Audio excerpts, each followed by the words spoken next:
What is up, my fellow Chibits? Hopefully all of you are having a very, very good day today. So with that being said, Chandler, I think that's how you say his name, that face, the final face of the chapter, that,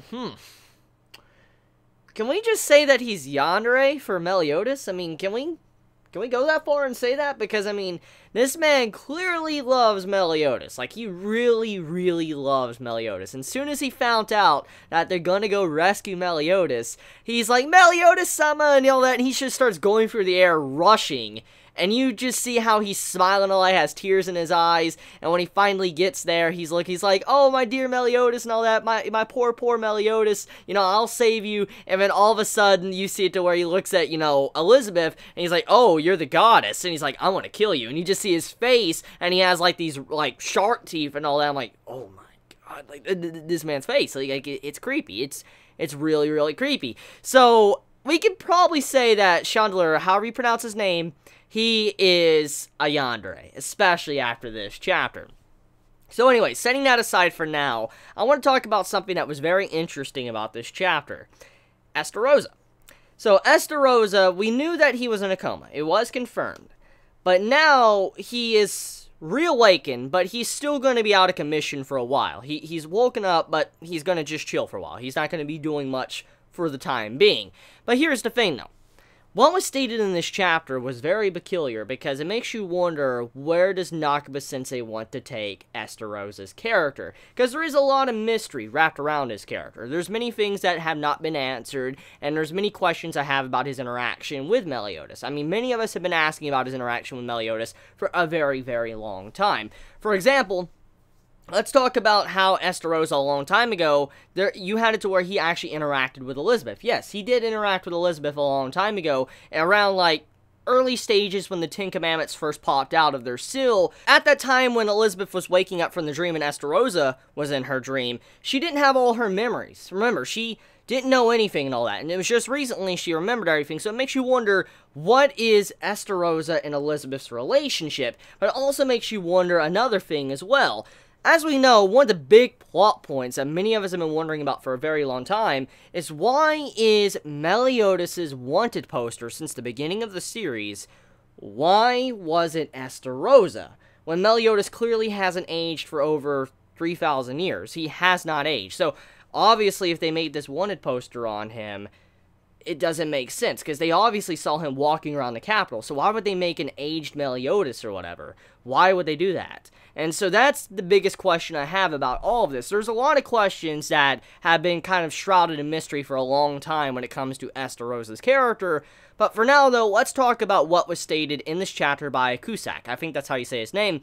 He states that he really doesn't know what Estarossa is thinking. His overall personality, the way he carries himself, is very similar to Meliodas. And as we know, Meliodas is a character that really can put on a fake smile. He knows how to put on a face to where it looks like everything is okay, or he doesn't really let any of his emotions out. He doesn't let anyone really read what's going on within him. And this has been the case throughout the entirety of the Seven Deadly Sins. He has always been like that. Meliodas has been that type of character, never really letting us know how he truly feels. And it was only recently that we found out how he truly feels about Elizabeth and what's been going on and all that, and we found out he just wants to die, and so does Elizabeth. They just both want to be able to pass on in peace, but they can't because of the curse that's been affecting both of them. In this case, it makes you wonder, like, since Estarossa is very similar in personality, what is he doing? What is his, like, angle in all of this? Because it is stated by Cusack that he has a very like a weird vibe off of him, or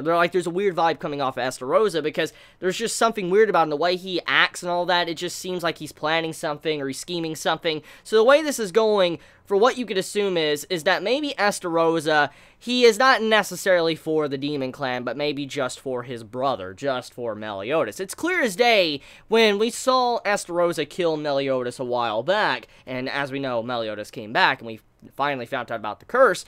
We do know that Estarossa was very sad. We saw he was very, very sad. Like, his facial expression, the way he carried himself in that scene, it was like the first time we really saw emotions from him, actually. We saw real emotions from his character, and you can see that there's just true sadness in his eyes when he was killing Meliodas.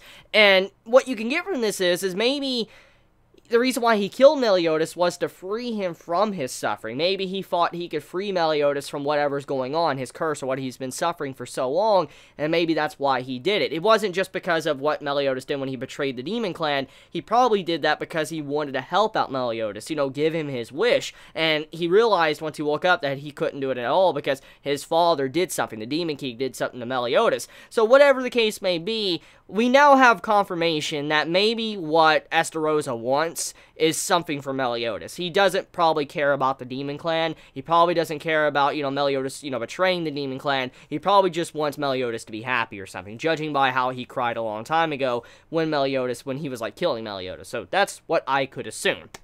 Anyways, besides that, we also have to wonder about this as well. We do know that, once again, there has to be a teacher for Estarossa, especially after the information that was revealed in this chapter. Cusack, which is, you know, Zeldris' you know, teacher, and we know how he's been, like, fangasming over Zeldris. He's like, you know, my, you know, little disciple and all of that, just looking at him and just, you know, fangasming all over him.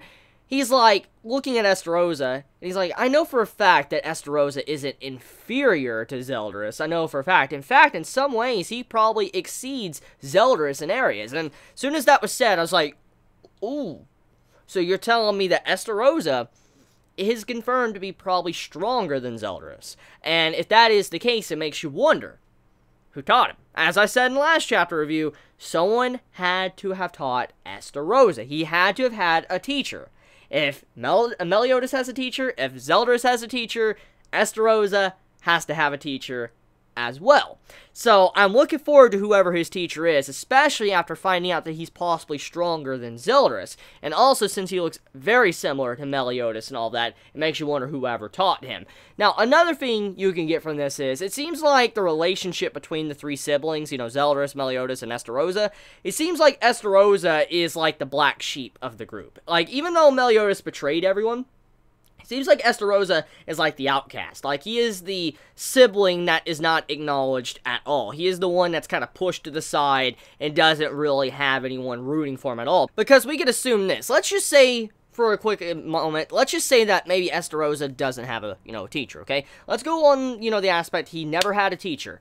This would actually go along with the theory that maybe he is the outcast amongst his siblings. Maybe his father and all the others, they didn't really look at Estarossa and think he was really that good at all. And so if that is the case, it makes you wonder why. Or maybe this might explain why he just wants to help out Meliodas. Who knows?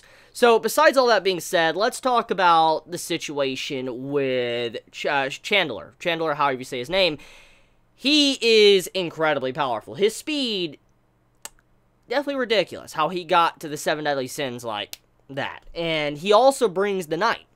Eternal night. Like, the man, when he came, the sky went completely pitch black. So, that's kind of scary in a way. Just to show that he has that much radius with his magic just to block out the sun. And when he got there and all that, Merlin was not even aware that he was there, which is even scarier. Like, Merlin was unaware. He was just already there just looking and all that.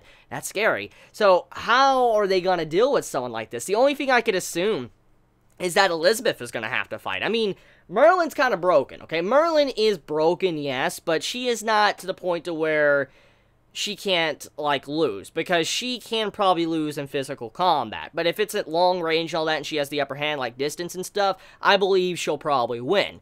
But in this case, since the dude is so fast, and it seems like the man, he has really good physical combat as well, most likely, I could assume that Merlin probably stands no chance. So the only thing I could assume that could go up against Chandler is probably Elizabeth, since she is a goddess. That's the only thing I could assume. Since she did fight the Ten Commandments a while back and all that, we did see how she was kind of strong, I could assume that maybe she probably can handle him, or at some way hold him back. Because for her to be able to kind of turn Meliodas over to her side, we don't really know all of the details there of what exactly happened for Meliodas to change and join Elizabeth. I mean, we know it's love and all that, but there had to be something really significant to cause this. We don't really know what, you know, Elizabeth did. So all we know is Elizabeth could be very, very, very, very powerful, like really crazy powerful, because we do know that she was fighting alongside Meliodas against the Demon King and the Supreme Goddess. So she's definitely not weak, so to say.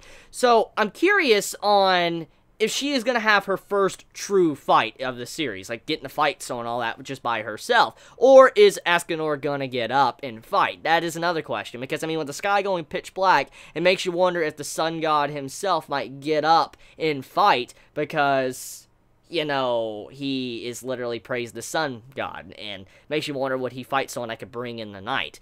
So let me know your thoughts in the comments below. I love you all so much. You have a wonderful day or night wherever you live. Please be safe. Chibi out.